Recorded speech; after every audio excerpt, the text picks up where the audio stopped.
In this video, we're solving problem 3.1.31 from the Essentials of Statistics text, 6th edition by Triola.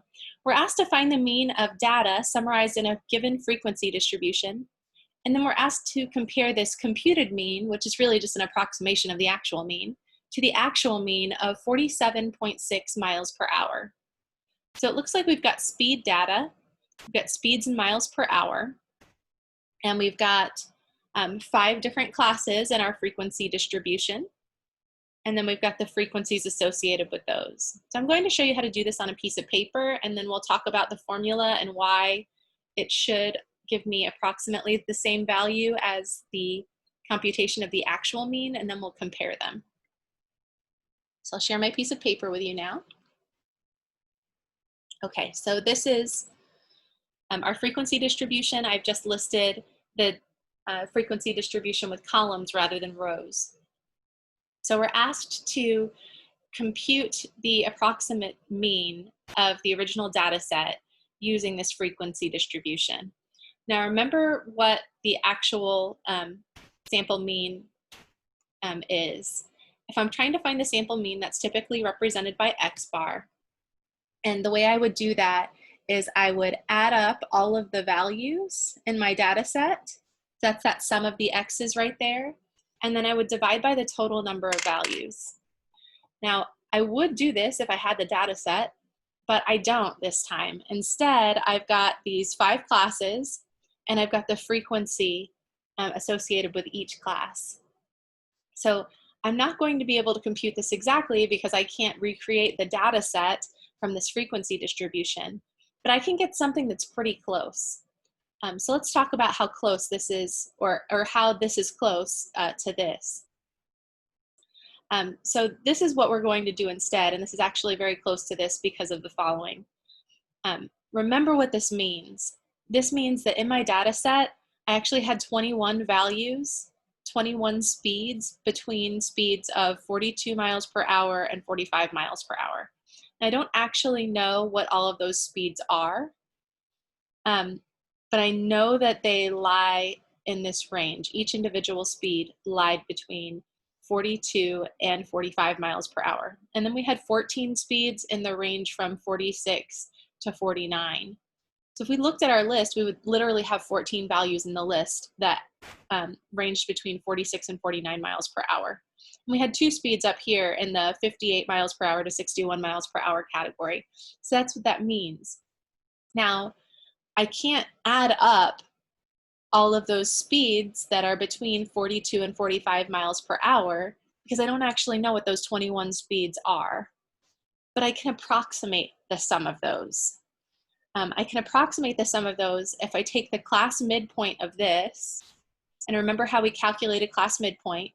You just take the mean or the average of the lower class limit and the upper class limit, So you add the 42 and the 45, and then you divide by 2.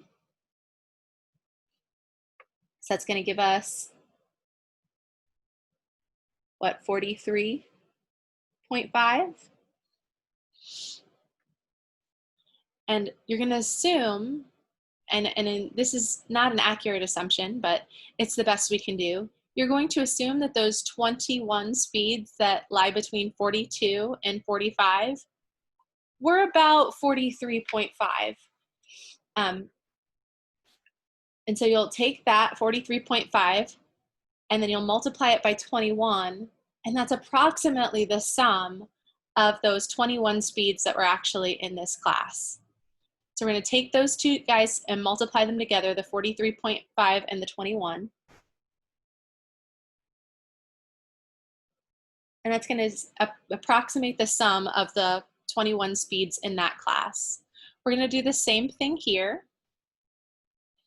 Now, if you want, you can look at the class width, which is the difference between this lower class limit and this lower class limit. That's 4 units, 4 miles per hour.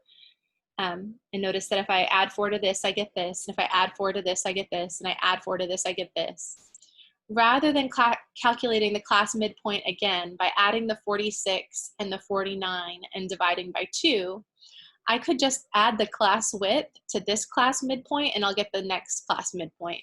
So the next one should be this plus 4, which is 47.5. And then we're going to take that one and add 4 to it, and we'll get 51.5. And we'll take this and add 1 to it, or add 4 to it, and we'll get 55.5.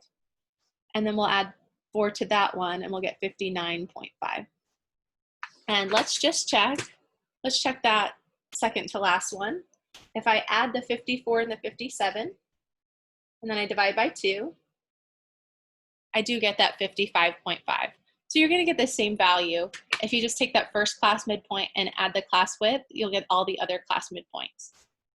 Okay, so I'm taking, this formula says, take the class midpoint and multiply by the associated frequency, that's this times this, and that's approximately the sum of all the speeds in that class.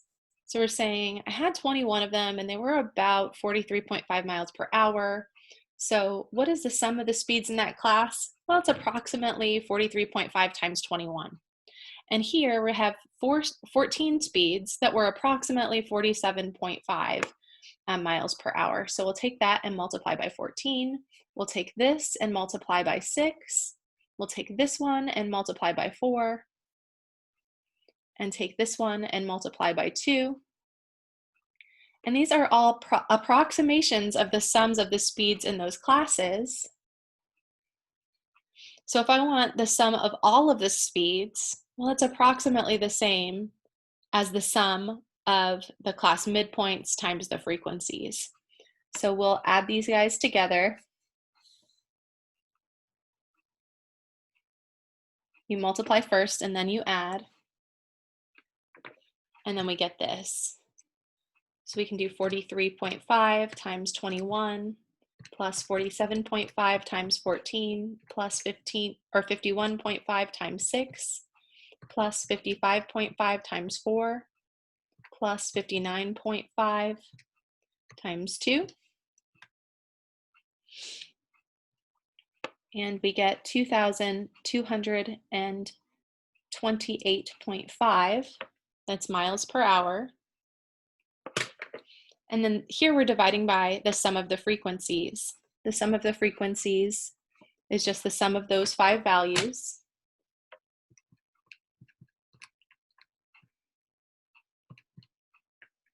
And I get 47.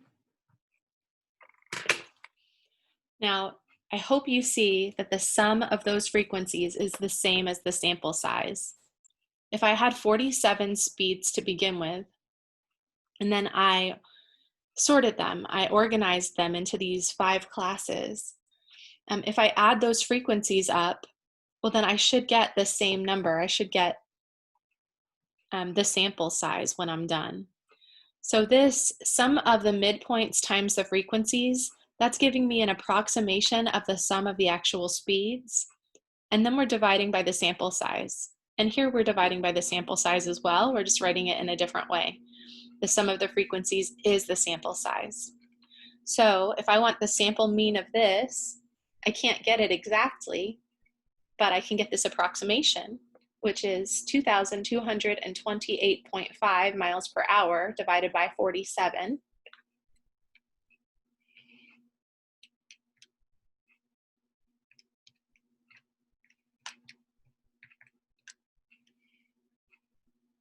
And that's about 47.4, or let's see what they want.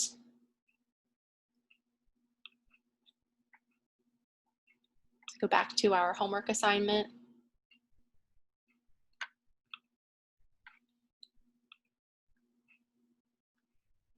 They want us to round to the nearest tenth. So we will round to 47.4 miles per hour.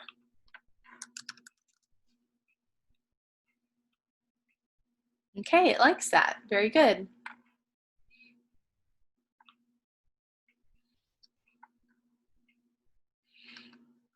And then click continue for the next part of the question. The next part of the question says, which of the following best describes the relationship between the computed mean and the actual mean? And it says the computed mean is close to the actual mean because the difference between the means is more than 5%. The computed mean is not close to the actual mean because the difference between the means is less than 5%, and so on. So we're comparing the means, and we want to see whether the difference is more or less than 5%. And that's 5% of what? It's 5% compared to the actual mean. So let me show you how to do that on my paper.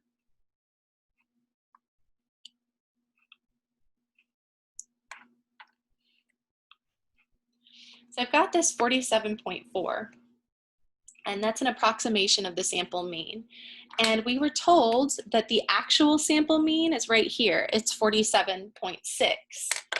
So if I want to know, well, how different is this from this, we can do the following. We can take the actual mean, that's the one they gave us, and we can subtract the approximate mean, that's the one we computed using our frequency distribution, and that's going to give me the difference. But I want to compare that difference to the actual mean. So I'll take that and I'll divide by the actual mean. That's going to give me a proportion. And we want it to be converted to a percent. So we're going to multiply by 100% to see what that difference is as a percentage of the actual mean. So our actual mean was 7.6.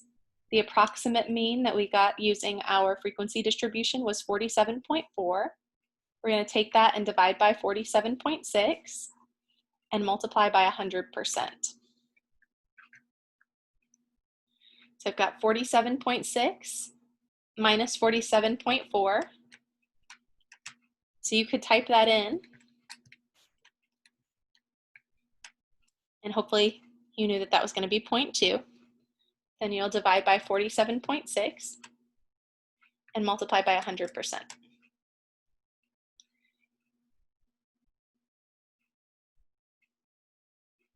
And we get 42%. That's not right. I must have done something wrong. 47.6 minus 47.4. So that's 0.2 divided by 47.6 times 100. Oh, actually, it's not 42%. I'm sorry, it's already a percentage. That's 0.42%. Okay, I was misinterpreting that initially. I was like, that's not 42%. It's not 42%, it's 0.42%. Okay, so the difference between our approximate sample mean using the frequency distribution and the actual sample mean was less than 0.5%, so less than half of a percent, 0.42%. So that's pretty small. So let's go back to our homework assignment. Okay, it says, which of the following best describes the relationship between the computed mean and the actual mean? Well, we know that the difference is less than 5%. It's less than 1% actually. The difference is less than 5%, so it looks like B and D are the ones that say that the difference is less than 5%. So that means they're really close. So D is the answer. The computed mean is close to the actual mean. It's actually the first one when they call it a computed mean, that's the approximate mean that we're calculating using the frequency distribution. It's close to the actual mean because the difference between the means is less than 5%. And MyLab Statistics likes that answer, so we know we did a good job.